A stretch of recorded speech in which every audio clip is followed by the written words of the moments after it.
temas de entrenamiento, hábitos, hábitos fuera del entrenamiento. Este primer vídeo va a ser sobre las variables de entrenamiento. Cómo las tratemos a cada una va a depender muchísimo del objetivo que nosotros tengamos, es decir, volumen de series por semana por grupo muscular. Luego tenemos el mínimo volumen efectivo, que es cómo lo puedo aplicar, para qué sirve, cuántas series son a la semana. El mínimo volumen de mantenimiento, ¿qué es? Luego tenemos el mínimo volumen efectivo, ¿qué es? ¿Cómo lo puedo aplicar? ¿Para qué sirve? ¿Cuántas series son a la semana? Es el mínimo con el que ya estoy consiguiendo ganancias notables. El RPE, ¿qué es? ¿Cómo lo puedo aplicar? Es el RIR y ahora un poco lo relacionamos. De todas formas, no más, como el volumen no más, va a ser mejor, no más frecuencia. Si yo aumento la frecuencia, voy a tener que tocar el resto de variables. Yo tengo que llegar necesariamente al fallo, al RIR 0. ¿Es mejor el fallo? ¿Es mejor quedarme más lejos de este? Para relacionar todas estas variables de entrenamiento, volumen, intensidad, frecuencia y todo, tenemos el índice de estrés o Stress Index. Buenos días a todos, esto es un nuevo vídeo,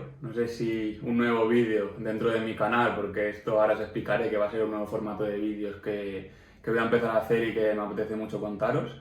O no sé si me crearé un canal nuevo solo para empezar a subir este contenido bastante distinto, fuera de los blogs y los shorts y tal, y tenerlo como un poquito más organizado y que también vosotros los que lo veáis pues podáis saber dónde ir directamente. Bueno, la idea de este tipo de vídeos, que va a ser un poco formato podcast, digamos, voy a estar yo aquí solo hablando de temas de entrenamiento, hábitos, hábitos fuera del entrenamiento, un poquito lo que surja, pero todo en relación al entrenamiento, al ejercicio y a la salud. Esta idea surge un poco por algo que a mí me gustaría escuchar, o sea, a mí me gustaría tener un canal, que de hecho hay alguno por ahí, pero prácticamente no los hay, tener un canal en el que escuchar hablar largo y tendido sobre este tipo de temas. Y nada, esa es un poco la idea. Este primer vídeo, que este es el primero que voy a grabar y que seguramente os subiré, no sé si más adelante, no sé si cuándo lo subiré, pero este será el primero. Y nada, la idea es un poco esa, hablar de temas de entrenamiento. Este primer vídeo va a ser sobre las variables de entrenamiento. Vamos a comentarlas un poco por encima, no voy a profundizar mucho también con la presentación y demás para no alargar tampoco mucho el vídeo, pero es un poco la idea, profundizar bastante en los temas de los que hable, ya sea de pues eso, entrenamiento, powerlifting, lo que vosotros me propongáis o lo que vaya surgiendo. Y nada, hablar, y si vosotros queréis comentar, debatir, podemos hablar todo lo que queráis. Así que nada, la idea del primer vídeo es esa, hablar sobre variables de entrenamiento, principalmente sobre tres, aunque muchos factores van a entrar en juego como ya sabemos. Voy a hablar sobre todo de volumen, intensidad y frecuencia. Luego hablaré también un poquito de índice de estrés o Stress Index, pero de ese tema podemos hablar bastante más, un vídeo aparte ya que es mucho más específico. Voy a intentar dividir como pueda las distintas variables, pero vais a ver que va a ser imposible, como muchos ya sabéis, tratarlas totalmente por separado y una sin incluir la otra o sin tener en cuenta a las otras. Así que nada, esa es la idea del vídeo y vamos para allá. Bueno, antes de empezar a meterme en cada una de ellas, decir que cómo las tratemos a cada una va a depender muchísimo del objetivo que nosotros tengamos, de la edad de la persona, de si tiene una lesión, si no lo tiene, si es avanzado, si es principiante, y todos esos factores van a afectar sobre cómo tratamos una, cómo la manejamos y cómo van a ir progresando y cómo las vamos a ir pudiendo cambiar también a lo largo de los mesociclos, de los bloques, donde podemos incidir más en una o prestarle más atención a una o a otra y modificarla según nos convengan y sobre todo eso, el objetivo. Siempre tenemos que tener en cuenta el objetivo que tengamos porque el entrenamiento va a ser totalmente distinto y vamos a tener que adaptarlo lo máximo posible a los objetivos de la persona y a la persona en sí. Para meternos ya con la primera, el volumen de entrenamiento. ¿Qué podemos comentar sobre el volumen de entrenamiento? Bueno, lo más usual y yo creo que es lo más cómodo y lo más útil dentro de un programa de ganancia de masa muscular y de hipertrofia es el conteo del volumen semanal, es decir, volumen de series por semana por grupo muscular. Para medir esto vamos a tener 4 factores sobre los que cuantificar ese número de series: el mínimo volumen de mantenimiento, el mínimo volumen efectivo, máximo volumen adaptativo y máximo volumen recuperable. Ahora iremos profundizando en cada uno de ellos, pero vamos a tener que tener muy en cuenta cada uno de ellos en el momento en el que estemos y el grupo muscular que queramos tratar, porque podemos tratarlo de distinta manera. El mínimo volumen de mantenimiento, ¿qué es? Es el mínimo volumen que tengo que hacer de series a la semana. Recuerdo que esto va a ser todo series a la semana por grupo muscular. El mínimo volumen de mantenimiento es el mínimo número de series que tengo que hacer para no perder las ganancias de masa muscular que yo tenga. Es decir, si yo quiero mantener la masa muscular en el bíceps, porque no le quiero dar preferencia, porque estoy en un periodo de vacaciones, estoy con exámenes, tengo que trabajar, no puedo dedicarle todo el tiempo que quiera al entrenamiento, sé que hay un mínimo volumen de mantenimiento que si yo cumplo esas series de la semana, no voy a perder masa muscular. Este volumen, este número de series puede variar dependiendo de la persona, como he dicho, también el nivel en el que se encuentre, pero en torno a 3 series, 4 series a la semana por grupo muscular va a ser suficiente para un mantenimiento. O sea, solo con hacer 3-4 series de bíceps, por ejemplo, como he hecho, no voy a perder masa muscular en el bíceps y voy a poder mantenerla. No voy a ganarla seguramente porque es un volumen muy bajo, pero sí voy a poder mantener esa masa muscular que ya he creado anteriormente. Os pondré por aquí una tabla de los grupos musculares y más o menos según los estudios que se han hecho, las series semanales que sirva como orientación, pero esto va a depender mucho de la persona y también del ensayo-error al final, de si yo soy capaz de recuperarme, que esto al final va a depender de eso. La intensidad que yo meta al entrenamiento, el volumen que meto, si soy capaz de recuperarlo y cuánto puedo aplicar más de volumen y de intensidad sin que me perjudique en la fatiga y que a largo plazo pueda seguir mejorando y recuperándome para los próximos entrenamientos. Luego tenemos el mínimo volumen efectivo, que es cómo lo puedo aplicar, para qué sirve, cuántas series son a la semana. Bueno, este indicador nos dice el mínimo de series que yo puedo hacer para conseguir ganancias. Es decir, es un número de series muy bajito, pero que me va a permitir poco a poco ir consiguiendo ganancias. Si yo hago un poquito más, como ahora veremos en el siguiente indicativo, voy a tener más ganancias, pero ya con este número de series mínimo efectivo, ya voy a conseguir crear masa muscular y ir ganando peso y crear músculo, que al final es el objetivo y lo que queremos prácticamente todos.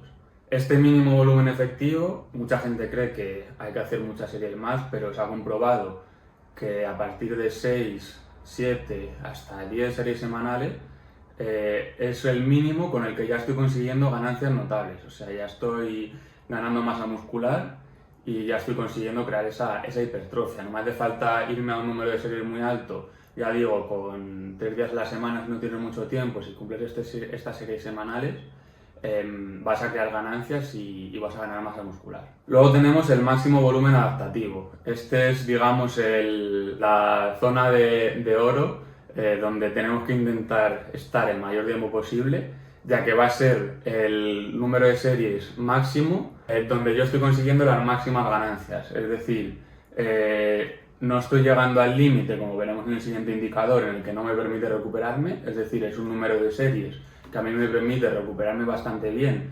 y llegar al siguiente entrenamiento en condiciones de hacerlo bien recuperado, pero que me llegan unas ganancias que son todas las que podría conseguir. Es decir, no voy a crear más por hacer más series, porque la fatiga va a entrar en juego y va a recuperar. Es decir, es el punto perfecto entre carga de entrenamiento y fatiga que estoy creando. O sea, es justo la balanza en medio para crear la máxima masa muscular con la mayor carga, pero que la fatiga no suba más de la cuenta y no me perjudica los entrenamientos. Luego tenemos, por último, el máximo volumen recuperable. Este máximo volumen recuperable voy a tener que intentar no llegar a él, por lo menos en gran parte del año, de la temporada o del periodo de entrenamiento en el que yo esté, porque va a estar ahí el límite en el que ya la fatiga puede conmigo y no me va a llevar a más ganancias. Es decir, pasarme de ahí no va a suponer que yo gane más, que si estoy justo un poquito más abajo en el máximo efectivo. Estos 4 indicativos voy a poder jugar con ellos dependiendo del periodo en el que esté, puedo hacer un bloque concreto de un grupo muscular que le quiera dar preferencia, en el que el volumen vaya a ser mayor, en consecuencia voy a tener que bajar otros o voy a tener que bajar la intensidad, como ahora veremos, pero voy a poder jugar con ellos y voy a tener que conocerlos todos y tenerlos en cuenta para poder modificarlos, acercarme más a uno, acercarme más a otro, en función de los objetivos que yo tenga y del grupo muscular que esté trabajando. O por ejemplo, en un periodo de lesión yo puedo aplicar un mínimo volumen efectivo a una zona alrededor de la lesión y una que esté totalmente en el otro lado, opuesta de esa articulación o de ese músculo o lo que sea, voy a poderle aplicar más intensidad. Por ejemplo, si yo tengo una lesión en el radio de un brazo, puedo trabajar perfectamente el otro brazo. Y de hecho me va a ayudar. Así que nada, pero bueno, que me voy por las ramas con el tema de las lesiones, que ya haremos un vídeo aparte. En resumen, para que podáis ver este número de series semanales por cada valor, el mínimo volumen de mantenimiento van a ser 3-4 series semanales. Con 3-4 series semanales ya estoy manteniendo la masa muscular. El mínimo volumen efectivo van a ser a partir de 5, 6 hasta 9-10 series semanales por grupo muscular. Esas series mínimas ya me están creando ganancias y ya estoy creando masa muscular con ese número de series a la semana. Luego tenemos el máximo volumen adaptativo, el volumen que yo tengo que intentar conseguir y el que me va a llevar a las máximas ganancias sin aumentar esa fatiga. Van a ser a partir de 10-12 series semanales hasta 20 más o menos, que a partir de ahí ya voy a estar en el límite de pasarme de la raya. Luego tenemos el máximo volumen recuperable, que este va a ser, como os he dicho, el máximo volumen del que yo me puedo recuperar, que voy a estar en el límite para pasarme y que incluso me voy a estar pasando ya porque un poquito menos me va a traer las mismas ganancias y la recuperación va a ser menor, va a ser mejor. Y este va a ser a partir de 20-22 series semanales, ya es el máximo recuperable, o sea, pasar de ahí ya no es recomendable y no lo tengo que hacer más. Luego tenemos la intensidad. ¿Cómo mido la intensidad? RPE, RIR, tengo que llegar al fallo, RIR 0, no tengo que llegar. ¿Cómo tenemos que hacer todo esto? Bueno, las medidas de la intensidad, si estáis un poco metidos en el mundillo, habéis escuchado seguramente RPE y RIR. Estas dos hay que conocerlas, son básicas en el entrenamiento y unas medidas de autorregulación y autoconocimiento del propio cuerpo dentro del entrenamiento que son fundamentales y que va a haber que aprender a utilizarlas sí o sí, porque esto también va a ser una habilidad y vamos a tener que aprender a gestionar esto, a medir esto, y ahora os explicaré un poquito cómo lo podemos hacer y en qué consiste. El RPE, ¿qué es? ¿Cómo lo puedo aplicar? Bueno, el RPE es una medida subjetiva del esfuerzo. Es una escala del 0 al 10, 0 mínimo esfuerzo, 0 1 mínimo esfuerzo, 10 máximo esfuerzo. Un RPE 10 sería un RM. Os pondré también por aquí una tabla en relación a esto de RPE, RIR, índice de estrés, que ahora os contaré, y más o menos la referencia a la que hacen que yo puedo tener. Un RPE 10 es una repetición máxima, como os he dicho, que sería un RIR 0. Voy a comentaros también qué es el RIR y ahora un poco lo relacionamos porque va a haber que relacionarlo sí o sí. El RIR, ¿qué es? Tengo que llegar a RIR 0, es mejor el RPE, es mejor el RIR, tengo que llegar al fallo, no tengo que medir el RIR. ¿Cómo hacemos todo esto? Bueno, el RIR también es subjetivo, digamos, se puede medir objetivamente mediante la velocidad, que ahora os contaré, pero es subjetivo y tenemos que aprender a utilizarlo y a medirlo porque esto no va a ser de un día para otro y no voy a saber clavarlo el primer día que lo utilice. Al contrario que con el RPE, un RIR 0 sería el esfuerzo máximo, RIR 0 sería igual a RPE 10, RPE 9 sería igual a RIR 1 más o menos, no sería igual pero como una referencia. Un RPE 9 es un esfuerzo prácticamente máximo y correspondería más o menos a un RIR 1, es decir, yo me puedo hacer una repetición más. RIR significa el número de repeticiones que yo tengo en recámara en inglés, es decir, el número de repeticiones que yo podría hacer de más una vez he parado la serie. Un RIR 0 es que yo no podría hacer ninguna repetición más, sube la barra a velocidad prácticamente 0, porque es un RIR 0 y un RPE 10, cuanto más me acerque a velocidad cero, más despacio suba la carga, aplicando yo la máxima fuerza posible, va a ser lo más cercano al 1RM y al esfuerzo máximo que yo pueda hacer. RIR 0 sería eso, que yo estoy completando la repetición. Si yo no completo la repetición, sería el fallo, me habría pasado de RIR 0. Si yo termino la repetición, pero como os he dicho, muy despacio, muy despacio, muy despacio, pero la termino, sería RIR 0, es decir, yo no tengo ninguna repetición más entre cámara, pero he podido completar esa serie. Si yo no llego a completarla, estaría ya en el fallo muscular y he llegado al fallo y ya no podría hacer ninguna repetición más completa.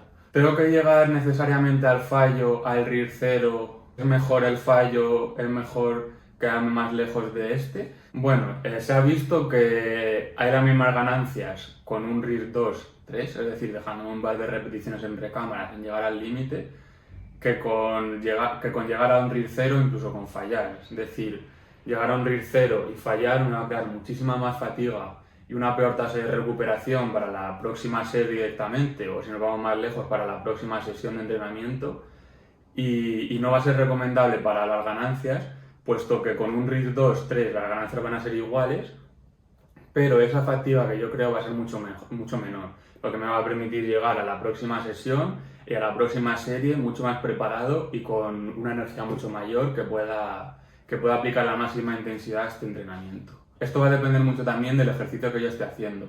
No va a ser lo mismo llegar a un RIR 0, que ya estoy prácticamente en mi límite, en una sentadilla, que en una extensión de tríceps en polea, por ejemplo, o en un curl de bíceps, en el que yo suelto la polea o bajo el brazo o bajo la mancuerna y ya está, no va a pasar nada y no va a llegar más lejos de ahí. Pero con una sentadilla voy a tener cierto riesgo, la técnica va a entrar en juego, no va a estar tan estable a esa repetición máxima, y esto hay que tenerlo en cuenta porque, por ejemplo, yo en un curl de bíceps, una extensión de tríceps, elevaciones laterales, no me va a traer ningún problema llegar a un RIR más bajo, un RPE más alto, prácticamente máximo de un RPE 10, puesto que no me va a crear tanta fatiga al ser más analítico, no me va a crear tanta fatiga a nivel del sistema nervioso central, como puede ser, por ejemplo, una sentadilla, un peso muerto o incluso un press militar con barra, un press de banca, unas dominadas, ejercicios multiarticulares que la fatiga que me van a crear va a ser mucho mayor si llego a ese límite.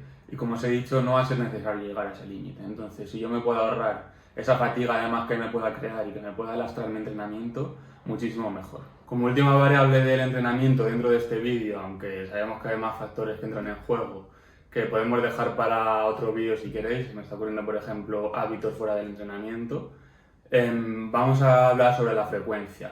¿Qué es la frecuencia de entrenamiento? ¿Cada cuánto tengo que entrenar un grupo muscular? ¿Cuánto tiempo de descanso tengo que dejar entre un día que entrene y otro día que vuelva a entrenar el mismo grupo muscular? Bueno, la frecuencia va a depender directamente del volumen y la intensidad que yo esté aplicando. Va a ser la que más afectada esté de las otras, más influenciada esté de las otras variables, puesto que va a depender muchísimo del volumen y la intensidad, como digo.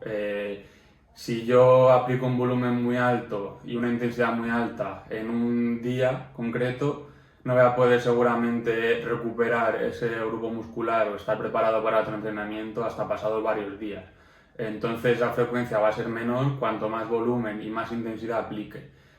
Puedo buscar esta relación perfecta entre frecuencia, intensidad, volumen para tocar el máximo número de días posible un grupo muscular en el que yo quiera dar preferencia, y sin perjudicar esa fatiga que me vaya a crear o esa recuperación. De todas formas, no más, como el volumen no más, va a ser mejor, no más frecuencia va a ser mejor. Tengo que gestionar muy bien estas otras variables y muchas veces, si no sé gestionar esto bien, hacer más frecuencia me va a perjudicar y no me va a dejar recuperarme y no voy a estar preparado para entrenar de una forma intensa y de una manera correcta ese grupo muscular. Entonces, de manera general, si se le ha aplicado un volumen y una intensidad normal, como se ve en muchos libros de fisiología, yo por ejemplo he estudiado esto en la carrera, a mí me han dicho esto siempre, 48-72 horas de descanso después de entrenar un grupo muscular, es decir, si yo entreno por ejemplo pecho, es mejor no volver a hacerlo hasta después de 2 o 3 días. Esto no tiene por qué ser así, sobre todo en grupos musculares más pequeños y donde yo no aplique tanto volumen sobre todo, puesto que la recuperación me va a dejar hacerlo a los próximos días. Sin ir más lejos, Yo en mi caso hago press de banca 3 días a la semana y lo hago 2 días seguidos. Es decir, un día, por ejemplo, solo hago 3 series a un RP muy bajito, a una intensidad muy baja, entonces eso me permite al día siguiente volver a hacerlo. Mi objetivo no es específicamente de ganancia de masa muscular, entonces en este caso me viene bien, pero ¿hasta qué punto es recomendable hacer un entrenamiento sin aplicar cierto volumen y cierta intensidad para hacerlo al día siguiente? O sea, yo creo que es mejor tener una frecuencia normal de 2, frecuencia 2 semanal o incluso 1,5 con los microciclos más largos o más cortos, pero poder aplicar un volumen y una intensidad adecuada y poder trabajar en cada entrenamiento directamente un grupo muscular y poder trabajarlo de forma correcta. Esta frecuencia, al igual que el resto de variables, va a depender también de mi objetivo y del momento en el que esté. Yo puedo aplicar un mesociclo dándole especificidad a un grupo muscular y yo aplique mayor frecuencia. Esto se puede ver en brazo o en hombro, dándole más preferencia a estos grupos musculares, aplicando más frecuencia. Si yo aumento la frecuencia, voy a tener que tocar el resto de variables. Yo no puedo aplicar un volumen y una intensidad en un entrenamiento. Si lo estoy haciendo 2 veces por semana, aplicar lo mismo en un tercero, porque la recuperación se va a ver perjudicada 100%. O sea, voy a tener que manejar el resto de variables para que el aumento de esta frecuencia sea beneficiosa y me afecte para bien. Para relacionar todas estas variables de entrenamiento, volumen, intensidad, frecuencia y todo, tenemos el índice de estrés o Stress Index en inglés, que es como que surge en Estados Unidos. Dentro del entrenamiento del powerlifting y del entrenamiento de fuerza, este índice de estrés lo que hace es relacionar la fatiga que crea una serie en relación al RPE en el que yo la hago, es decir, en torno a la intensidad que yo aplico a una serie, la fatiga que me está creando. Saca un valor y eso se suma al número de series que hago y saca un valor de índice de estrés por grupo muscular, por sesión, por grupo muscular a la semana, lo que sea. Entonces, los valores que hay se les dan a cada RPE, porque por ejemplo no aplica la misma fatiga una serie, aunque yo haga el mismo número de series semanales, no es lo mismo hacer todas las series a un RPE 6-7 que hacer todas las series a un RPE 9 y 10. Entonces, este índice es lo que hace, sacar un valor a la intensidad que yo estoy aplicando y a saber esa intensidad real que yo estoy aplicando y la carga real de entrenamiento que yo estoy teniendo. Y a partir de ahí modificarlo según la intensidad, series que yo hago a la semana, series por cada entrenamiento, series por ejercicio, y poder modificarlo más fácilmente y tener una recogida de datos un poco más objetiva y saber a ciencia exacta lo que yo estoy haciendo realmente. Entonces esto lo que hace es poner también una imagen de cómo relaciona RIR, RPE y índice de estrés. Un RPE 6 saca un valor de índice de estrés de 0,6, eso se puede ir sumando a las series. Si yo, por ejemplo, hago una serie a un RPE 6, tengo 0,6 de índice de estrés. Si yo hago 4 series a RPE 6, tengo ese 0,6 por 4, que sería 2,4. Entonces eso lo voy a ir sumando según patrón de movimientos, según un grupo muscular, como yo lo quiero organizar, y eso me va a crear el valor del índice de estrés. Si yo hago un RPE 9, me va a dar un valor de índice de estrés 1,2. Entonces, si yo hago una serie a un RP9, voy a tener un índice de estrés 1,2. Si yo hago 4 series a un RP9, voy a tener 1,2 por 4, 4,8. Esa fatiga que creo y ese índice de estrés va a ser mucho mayor que cuando tengo las series a RP6. Entonces, eso tengo que saber gestionarlo, tenerlo en cuenta y tener el mayor número de datos posible para poder modificarlo. Si yo dentro de un bloque de entrenamiento tengo un índice de estrés alto, por ejemplo de 20, un grupo muscular, por poner un ejemplo, que ya es bastante alto, y no me estoy recuperando, no estoy progresando a lo largo de los bloques, puedo probar a bajar un poquito ese índice de estrés, puedo tocarlo simplemente con bajar un puntito del RPE a 2 series. Así ya voy a dar un valor menor, la fatiga que me va a crear va a ser menor y ese índice de estrés va a bajar. A partir de ahí puedo bajarlo un poquito más, puedo mantenerme ahí si estoy bien o puedo subirlo. Si yo estoy trabajando un RP muy bajito y estoy estancado, no avanzo, puedo probar poco a poco a ir subiendo. Si voy subiendo y voy mejorando, me puedo quedar ahí, puedo seguir subiendo o incluso en una temporada puedo bajar. Esto lo voy a poder modificar en base también, como he dicho, al volumen, la intensidad y la frecuencia. Si yo aumento la frecuencia de un movimiento, de un grupo muscular, ese índice de estrés va a subir, porque voy a estar haciendo más series a un RPE que me va a dar ese valor y se va a sumar. Todo esto sé que es un poco complejo, lo podemos tocar en un vídeo aparte. Incluso podré poner las fórmulas que yo tengo en mi Excel de las asesorías para que esto saca automáticamente por cada grupo muscular. Y eso va a depender principalmente también, o sea, lo voy a poder modificar en base a las tres variables. Si yo subo el volumen a un mismo RPE, si subo el volumen, ese índice de estrés va a subir. Si yo subo la intensidad a un mismo número de series, ese índice de estrés va a subir. Si yo subo la frecuencia, mismo número de series y misma intensidad, ese índice de estrés va a subir. Al contrario, si lo voy bajando. Entonces, ese sería un poquito cómo se relaciona con el índice de estrés. Me parece una medida fundamental y que es lo más objetivo posible. O sea, no me sirve de nada, como os he dicho al principio del vídeo, medirlas o gestionarlas cada una por separado, y esto lo que me va a hacer es juntarlo, poder gestionarlas todo junto en un bloque a la vez, poder tocar una y que afecte directamente a las otras y poder ver cómo afecta solo tocar una, tocar la otra, tocar varias o tocar todas. Y va a ser lo que más datos me va a dar, es decir, que es un poco más laborioso, pero tenemos que intentar tener el mayor número de datos posible, la mayor información posible del entrenamiento, que va a ser lo que nos haga progresar, sobre todo cuando lleguemos a un nivel más avanzado. Esto ha sido todo por el vídeo de hoy. No sé si me habré dejado algo, seguro que sí, que podremos hablar más de estos temas en vídeos aparte o por comentarios. Si tenéis alguna duda me lo podéis dejar. Y nada, espero que os haya gustado, dejadme ahí una suscripción, un like, y cualquier duda que tengáis de entrenamiento, ideas para próximos vídeos, lo que queráis escucharme hablar y vuestra opinión sobre todo esto que os he comentado y sobre todo si os ha servido. Así que nada, espero que os haya gustado el vídeo y nos vemos en el próximo. Un abrazo, chao.